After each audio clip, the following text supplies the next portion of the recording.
親子36計之瞞天過海。作者笨泥爸爸。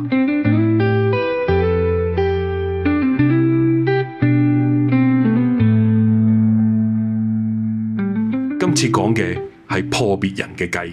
市面上好多商品包裝得美輪美奐，宣傳廣告又有俊男美女、可愛小孩目力演出，不斷帶出唔買我呢產品你就笨，唔用我呢產品你嘅孩子會變蠢嘅嚇人道理。諗深一層，當中唔少破綻。商人為咗推銷產品，大多擅長運用兵法36計嘅第一計瞞天過海。避舟則易怠，常見則不易。意思係喺最公開嘅場合，利用正常人一般會放鬆嘅心態，運用手段達到其最隱蔽嘅目的，令人不知不覺間踏進圈套。最近一則日播夜播嘅廣告，一班小朋友正在彩排話劇，其中飾演戰士嘅小胖子搖身一轉，裙擺紛紛落下，情況尷尬不已。好彩佢有一位聰明絕頂又靚仔嘅好同學，閃電想出妙計，立刻召集同學幫忙，用紙盒設計出一隻戰馬套喺小胖子身上，除咗把肉騰騰嘅下身掩蓋，仲加上10倍威風。信息好簡單，該好同學吃咗某某奶粉長大，腦筋靈活過人。你嘅子女食咗之後就可以做聰明仔嘅角色，唔食就可能係傻乎乎嘅小胖子，呆在原地等人解救。起初睇完呢個廣告，我亦都心想，呢個靚仔果然好醒目喎。問兒子，若你遇上同樣嘅情況會點做？兒子諗都唔諗就答，整隻馬咁複雜，不如黐翻條裙咪得咯。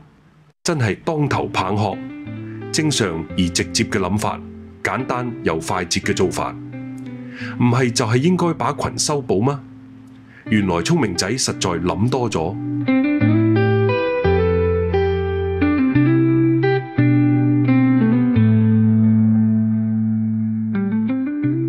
當然講穿咗，諗多咗嘅係廣告設計者，目的就係瞞天過海地把信息植入一眾爸爸媽媽嘅腦中，下次揀奶粉時就會諗起呢隻牌子，食咗腦筋靈活啲，買俾 BB 食咯。兒子一眼睇穿廣告嘅破綻，其實並唔稀奇，事關大人習慣簡單複雜化，因而經常被事物或者被自己瞞騙。孩子想法天真直接，反而睇到事情原來嘅面目。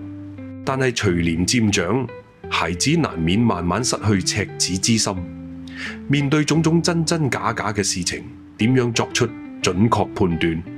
尤其是喺呢個互聯網年代，孩子經常需要上網揾資料做功課，喺網上搜尋器輸入關鍵字後，往往彈出成千上萬條相關條目，當中真假混雜，判別資料真偽成為更重要嘅任務。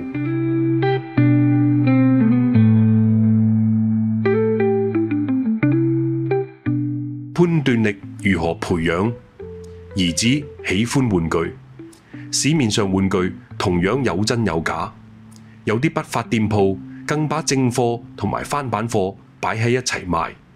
故此，我從小就教佢點樣分辨，先睇包裝嘅文字、商標、顏色，翻版貨粗製濫造，品質自然較差，然後再睇價錢，奸商為求售出劣貨，必定以平價錢促銷。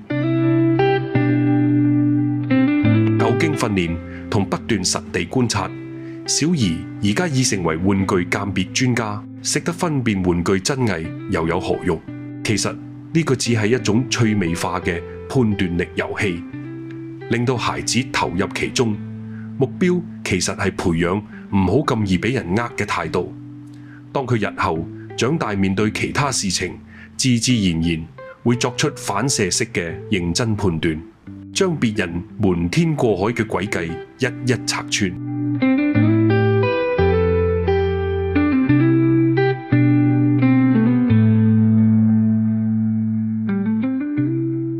大家好，我係笨泥爸爸，下次再同大家分享另一個親子36計，再見。